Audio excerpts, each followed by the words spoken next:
Want to read captions while Gemini is speaking on your Samsung Galaxy S26 Ultra?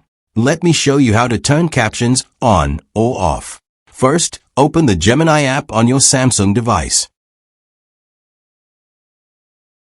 Tap your profile picture in the top right corner. Scroll down and tap Settings.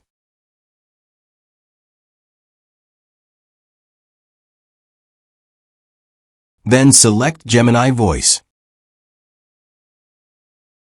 Here, you'll see the option to turn captions on or off. If captions are enabled, you'll see the text while Gemini is speaking. This is helpful if you're in a noisy place or prefer reading along. Tap the option to turn captions off. Tap it again to turn captions back on. And that's how to enable or disable captions in Gemini on your Samsung Galaxy S26 Ultra.